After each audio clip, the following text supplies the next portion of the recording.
From black and white serials to big budget epics, Superman has flown through over 85 years of cinematic history, sometimes soaring, sometimes stumbling. In this video, we'll trace the highs and lows of the Man of Steel on screen, and then dive into James Gunn's bold new take on the world's most iconic superhero. Can it truly usher in a new era for DC? Let's find out.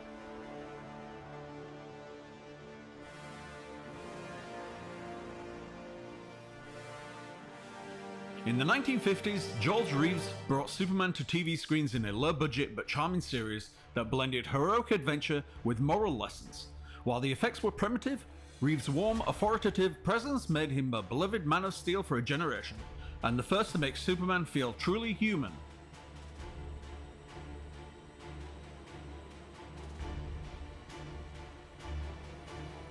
Richard Donner's 1978 Superman set the gold standard for superhero films, with Christopher Reeve's perfect blend of charm and sincerity, a sweeping John Williams score, and groundbreaking special effects.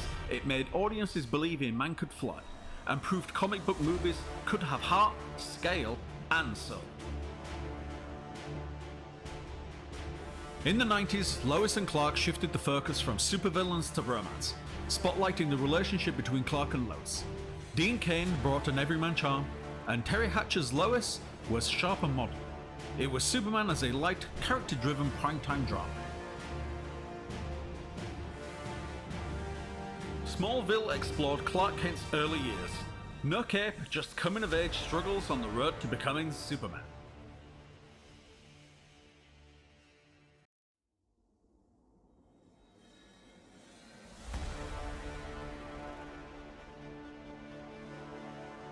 Directed by Bryan Singer, Superman Returns was a love letter to the Donner era, with Brandon Routh delivering a sincere tribute to Reeves' Superman.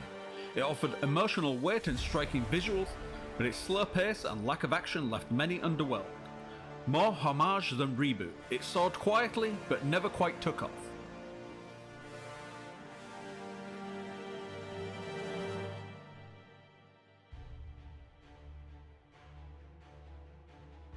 Man of Steel rebooted Superman with a darker, more grounded tone. Directed by Zack Snyder and produced by Christopher Nolan, it reimagined Clark as a conflicted outsider grappling with identity and purpose. Henry Cavill brought physicality and intensity to the role, while Hans Zimmer's score added emotional weight. The final act divided fans, praised for bold action, criticized for its destruction-heavy climax. It was ambitious, visually striking, and set the stage for a more serious DC universe.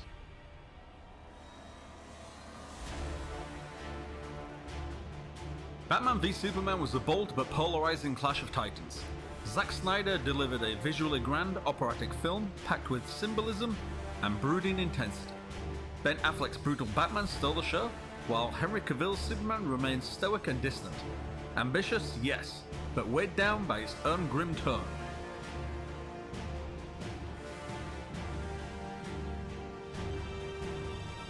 Justice League tried to lighten the mood after Batman vs Superman, but behind-the-scenes turmoil led to a messy, uneven film.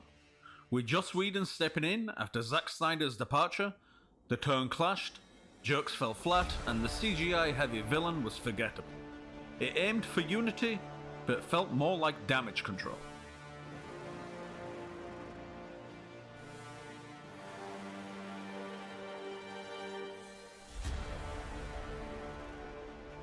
Superman and Lois brings a fresh take by focusing on Clark and Lois as parents juggling heroism and family life. Tyler Hoechlin shines as a grounded, compassionate Superman, and the show balances character drama with cinematic action. It's heartfelt, well acted, and a surprising standout in the modern superhero TV landscape. James Gunn's Superman is many things. Bright, earnest, chaotic, and undeniably ambitious. It's a sharp pivot from the brooding solemnness of the Snyder era, and in many ways that's its greatest strength. But as a new face of the DC universe, it carries a weight it doesn't always seem ready to lift. David Corenswet steps into the cape with sincerity and charm that feels refreshingly old-fashioned.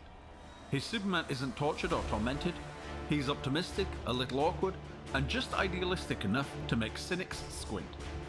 He rescues squirrels, says dude, and genuinely believes kindness is strength. It's a thoughtful reinterpretation. even if it leans a bit too hard on quirky wholesomeness.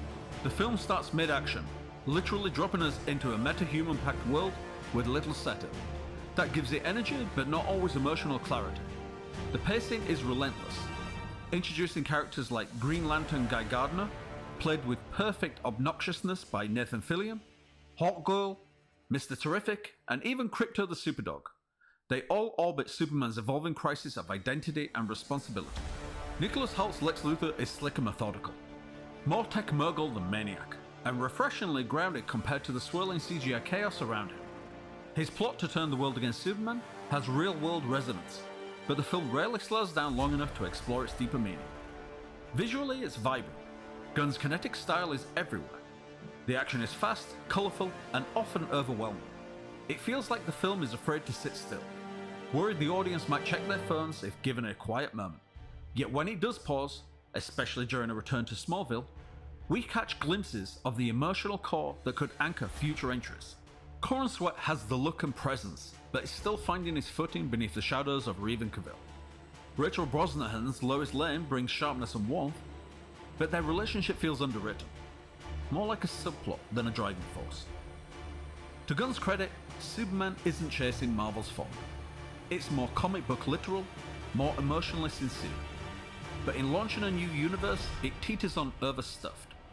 Characters like Metamorpho and Mr. Terrific are exciting hints of what's ahead, but for now, they feel more like setup than story. So, is Superman a step in the right direction for DC? Yes.